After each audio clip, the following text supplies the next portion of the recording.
60 গ্রাম হলো নাকি? আমি ভরে দিচ্ছি।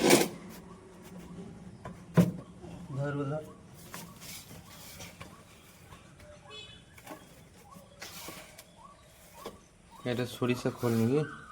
না না, দেখা দেখা।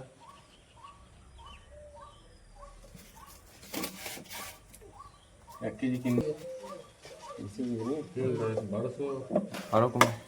চাপাও চাপাও চাপাও লেবার চাপা হবে চাপা। আর 62 গ্রাম কম। একটু থাক, বেশি থাক। 50 উপর আছে। 50।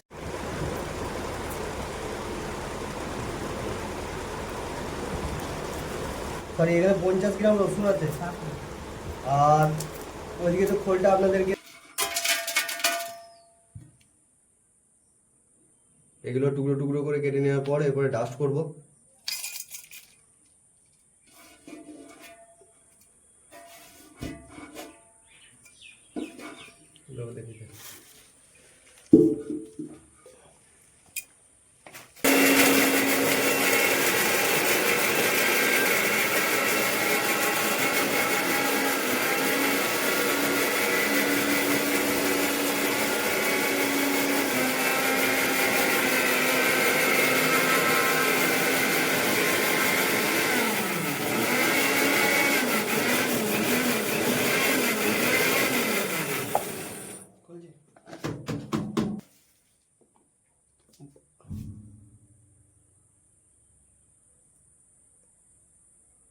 মোটামুটি ভালো।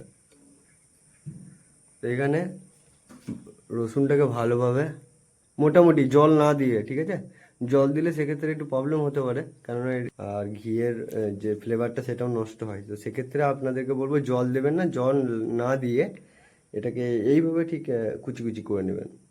তাতে আপনার যেরকম হয়, যতটা হয় ঠিক এইভাবে করে নেবেন। হ্যাঁ,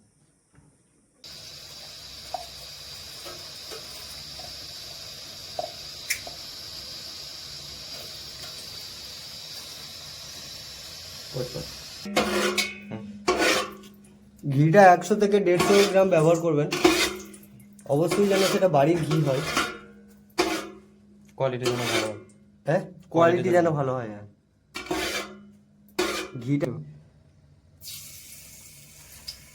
ঘিটা রেডি হয়ে যাওয়ার পর এগুলোকে আপনারা দিয়ে দেবেন এই ঘিয়ের সঙ্গে।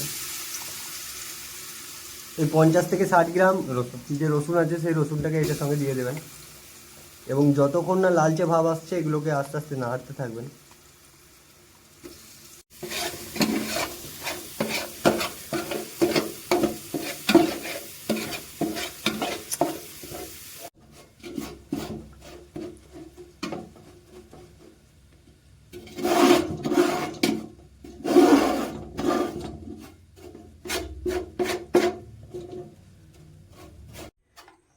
এটা এখন আমরা উনুন থেকে নামিয়ে নিয়েছি। নামিয়ে নেওয়ার পরে এটা দেখবেন একবারে জমাট বাঁধা হয়ে থাকবে। তো আপনারা চেষ্টা করবেন এটাকে না একবারে ভেঙে নেওয়ার। এটা কিন্তু সামান্য পরিমাণ চাপ দিলেই একেবারে ভেঙে চলে যাবে। আপনারা সেটা ভিডিওর মাধ্যমে দেখতে পাচ্ছেন যে আমার এখানে যা দেখুন একেবারে জমাট বাঁধা রয়েছে, কিন্তু আমি এখানে হালকা পরিমাণ চাপ দিচ্ছি, কিন্তু তাতে কিন্তু এটা পুরো গুঁড়ো গুঁড়ো হয়ে যাচ্ছে। এই গুঁড়ো গুঁড়ো করে নেবেন। হয়ে যাওয়ার পর কি করতে হবে সেটা আমি দেখিয়ে দিচ্ছি আপনাদেরকে। আপনারা ভিডিওর শেষ পর্যন্ত টিকে থাকুন।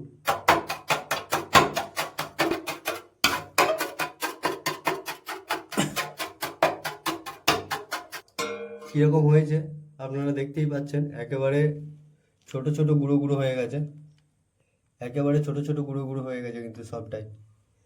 তো খোলটাকে আমরা ঢেলে দিচ্ছি। দেখুন খোলটাকে ঢেলে দিলাম,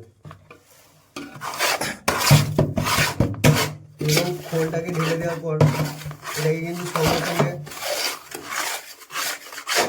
এটাকে মিক্স করতে হবে। এটাকে কিন্তু মিক্স করতে হবে খুব ভালো করে। একটু ঠান্ডা হয়ে গেলে এটাকে হাতে করে দলে দলে মিক্স করে দেবেন, যাতে প্রত্যেকটা কর্নার ভিতরে এই যে ফ্লেভারটা আছে সেটা যায়। তারপরে মশলাটা কিভাবে অ্যাড করতে হবে সেটাও আমি দেখিয়ে দিচ্ছি।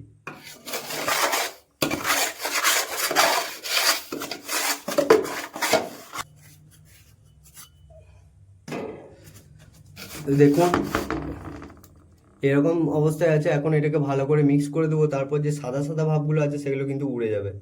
আপনারা দেখুন, আমি দেখাচ্ছি প্রসেসটা। একটু দুধ একটু কম করে দিন।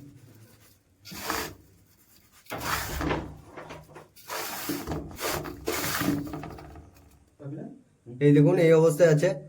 এখন এরপরে আমরা যে বাকি মশলাগুলো আছে সেই মশলাগুলোকে এটার সঙ্গে অ্যাড করে দেবো, ঠিক আছে? তো একটু ঠান্ডা হয়ে যাওয়ার পরে ব্যবহার করবেন, তাহলে কি মশলার যে ফ্লেভারটা সেটা তাড়াতাড়ি নষ্ট হবে না। আমরা এটাকে একেবারে ঠান্ডা করে নিয়েছি, তারপরে এটা অ্যাড করছি। দেখুন দারুচিনি,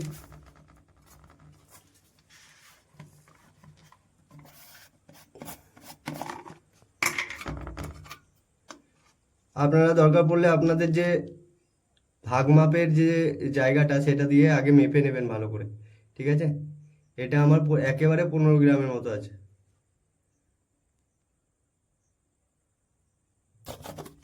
এরপরে দিচ্ছি স্টার অ্যানিস বা বাদিয়ান, এটা দেবো 10 গ্রাম।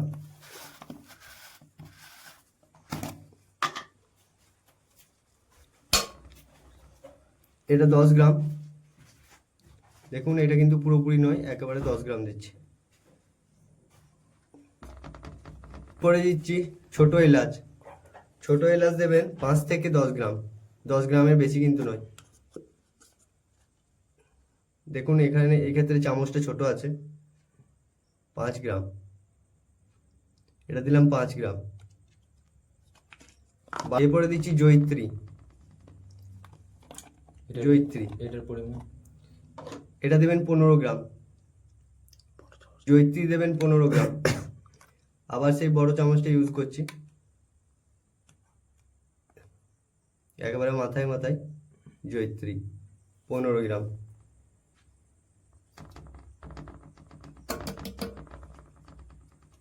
বেশি দিলে ক্ষতি হবে নাকি?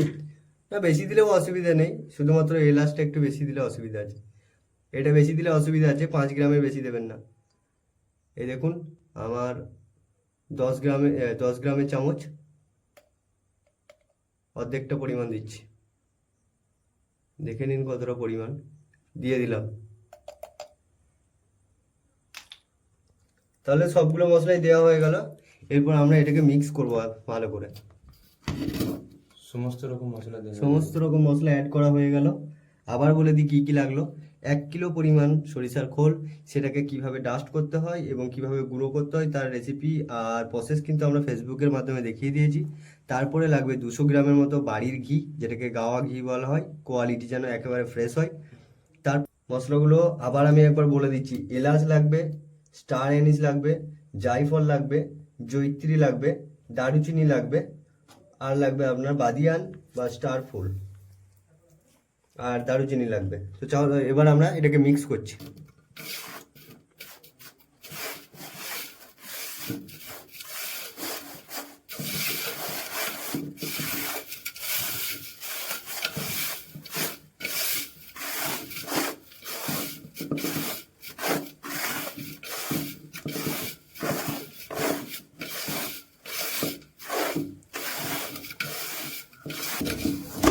তো আপাতত এটা মিক্স করা হয়ে গেল। এই দেখুন এর কালার। এটা কিন্তু কোনো রকম লিকুইড চার হবে না, এটা বারবার বলে দিয়েছি, এটা কিন্তু একটা সুপার ডাস্ট চার, যেটাকে আপনি একটা ভালো কন্টেনারের মধ্যে রেখে দেবেন, রোদে দেওয়ার প্রয়োজন নেই। আপনার যদি কোনো পুকুর, টিকিট পুকুর বা পুরাতন কোনো খাল বিল হয়, সেক্ষেত্রে আপনার যদি কোনো রকম চার বা টোপ কাজ না করে, সেক্ষেত্রে আপনি এটাকে 1:1 রেশিওতে চার হিসেবে ব্যবহার করতে পারেন। আপনার যে চার করা আছে সেই চার থেকে হয় 2-3 হাত দূরে করবেন, না হয়তো 2-3 হাত আগে করবেন। 1:1 রেশিওতে চারটাকে মাখবেন এবং মেখে এটাকে ব্যবহার করবেন, অবশ্যই রেজাল্ট পাবেন। যে কোনো পুরাতন মাছের ক্ষেত্রে এটা একটা উল্লেখযোগ্য চা হিসাবে পুরাতন শিকারী বন্ধুরা এটাকে ইউজ করে থাকেন, আমরাও ইউজ করি। কিন্তু প্রথমবার এইভাবে পারফেক্ট মশলা দিয়ে বানালাম। তো দেখা যাক, আমরা টেস্টিংয়ে যাব, অবশ্যই আপনাদেরকে সেই ভিডিও আপনাদেরকে ফেসবুকের মাধ্যমে দেখানোর চেষ্টা করব। তো অল দ্য বেস্ট, যারা ইউজ করবেন তাদেরকে রেসিপি দিয়ে দিলাম। আর অবশ্যই আমাদের এই ভিডিওতে লাইক, কমেন্ট এবং শেয়ার করতে ভুলবেন না। ভালো থাকুন, সুস্থ থাকুন এবং অবশ্যই ফানি বয়েজের সঙ্গে থাকুন। ধন্যবাদ সকলকে।